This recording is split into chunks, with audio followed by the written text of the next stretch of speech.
Bismillahirrahmanirrahim. Assalamualaikum warahmatullahi wabarakatuh. Selamat berjumpa kembali. Mudah-mudahan pagi menjelang siang ini kita semua diberikan kesehatan. Oke guys, untuk semester 4 hari ini kita tutorial praktek untuk hematologi 2 dengan judul untuk penetapan golongan darah. Sistem penggolongan darah itu dimulai sejak tahun 1901 oleh Karl Lenzener. Di pada tahun 1901 atau pada awal abad ke-20, Lenzener dan teman-temannya itu melakukan suatu percobaan terhadap darah. Mereka mengambil darah kemudian memisahkan antara sel dan serumnya. Kemudian menggabungkan dengan sistem aglutinasi antara sel dan serum-serum yang lain. Kemudian didapat saat itu ditetapkan ada 3 golongan darah. Golongan darah A, golongan darah B, dan golongan darah O. Kemudian pada tahun 1902, Lenzener dibantu oleh Sterli dan De Castello itu menemukan satu golongan darah lagi, yaitu sistem penggolongan darah AB. Jadi sampai dengan tahun 1902, sistem penggolongan darah sistem ABO itu sudah ada golongan darah A, golongan darah B, golongan darah O, dan golongan darah AB. Sedangkan untuk genetika dan biokimia sistem penggolongan darah itu mengikuti cara Mendel. Jadi kita dapat mengetahui silsilah darah dalam sebuah keluarga itu dengan genotip dan fenotipnya. Seperti kita ketahui bahwa genotip adalah sifat yang tidak tampak dari golongan darah tersebut. Untuk A itu ada AA, ada AO, untuk B ada BB, ada BO, kemudian untuk AB itu ada A dan B, untuk O cuma ada O. Tetapi untuk fenotip, seperti yang kita ketahui, itu ada golongan darah A, golongan darah B, golongan darah AB, dan golongan darah O. Sampai saat ini dikenal ada lebih dari 27 sistem penggolongan darah. Ada sistem penggolongan darah ABO, ada sistem penggolongan darah Rhesus, ada sistem penggolongan darah Lewis, sistem penggolongan darah Kell, Lutheran, P, Lee, Dati, Kidd, dan yang lain-lainnya. Sistem penggolongan darah yang saat ini masih digunakan dan dianggap penting adalah sistem penggolongan darah ABO dan sistem Rhesus. Karena di sistem ABO dan Rhesus tersebut yang akan memberikan gejala yang relatif signifikan ketika terjadi kesalahan pada pemeriksaan golongan darah dan sistem transfusi. Sampel darah vena, kemudian kita lakukan pemeriksaan. Kita masukkan darah vena ke dalam tabung reaksi. Boleh ditambahkan dengan antikoagulan atau tiket. Untuk kali ini kita tambahkan antikoagulan. Antikoagulan yang kita gunakan adalah antikoagulan EDTA. Kemudian kita homogenkan. Setelah itu kita sentrifuge darah, kemudian serum atau plasmanya kita pisahkan. Setelah selesai sentrifuge, kita akan memisahkan serum atau plasmanya. Bagian atasnya atau supernatanya kita buang.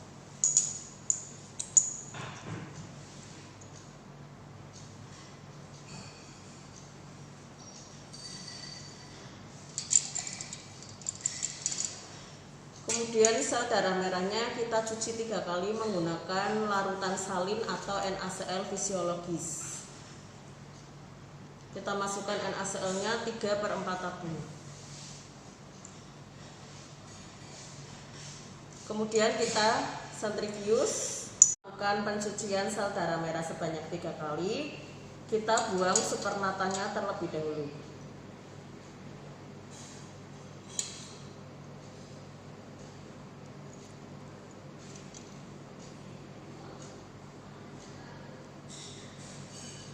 Setelah kita pisahkan atau kita buang supernatanya, kemudian kita buat sel darah dengan nilai hematokrit 2%. Caranya kita ambil sel darah merah pekat yang kita sudah cuci tadi sebanyak 2 tetes. Kemudian tambahkan dengan larutan NaCl-nya 98 tetes. Adalah suspensi sel darah merah dengan nilai hematokrit 2%. Kemudian langkah selanjutnya yaitu kita memasukkan darah ini ke dalam tabung reaksi masing-masing 1 tetes.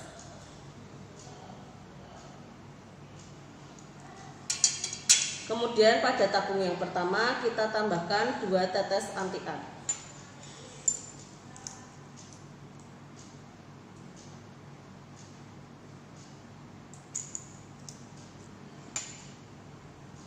Untuk tabung yang kedua kita tambahkan 2 tetes anti-B.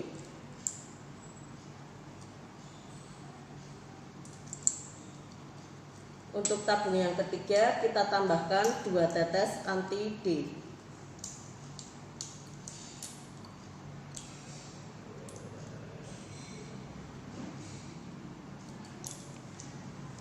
Setelah itu kita homogenkan terlebih dahulu.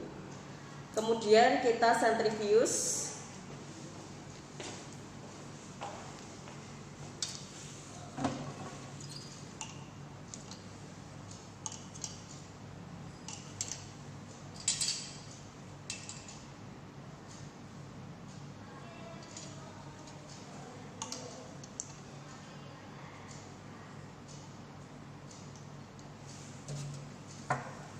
Kita sentrifuge selama 1 menit 3000 rpm.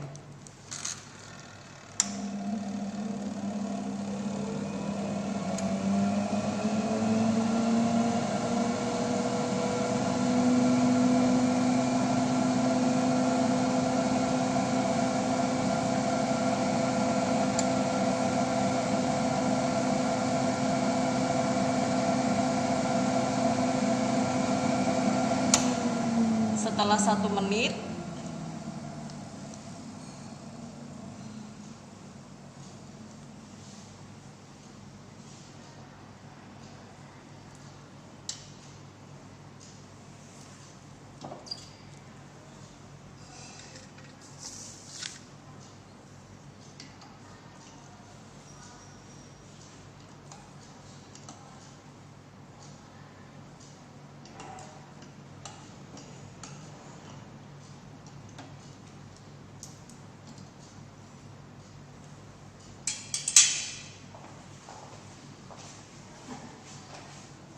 setelah 1 menit kita homogenkan perlahan dengan cara digoyang-goyang, kemudian amati secara makroskopis.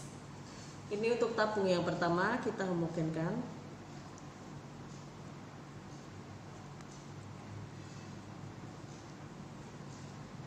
Tidak terjadi aglutinasi ya, ini berarti hasilnya negatif. Kemudian untuk yang tabung 2 kita homogenkan juga. Amati hasilnya secara makroskopis. Tidak terjadi aglutinasi, ini berarti hasilnya negatif. Kemudian untuk yang tabung ketiga kita homogenkan juga. Kita amati secara makroskopis. Ini hasilnya terjadi aglutinasi, berarti hasilnya positif.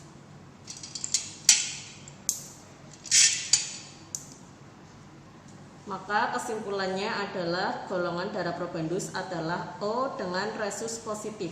Kita homogenkan.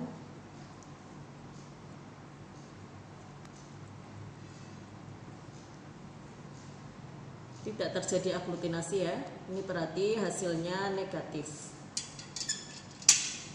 Kemudian untuk yang tabung 2 kita homogenkan juga. Amati hasilnya secara makroskopis. Tidak terjadi aglutinasi, ini berarti hasilnya negatif. Kemudian untuk yang tabung ketiga kita homogenkan juga. Kita amati secara makroskopis. Ini hasilnya terjadi aglutinasi, berarti hasilnya positif.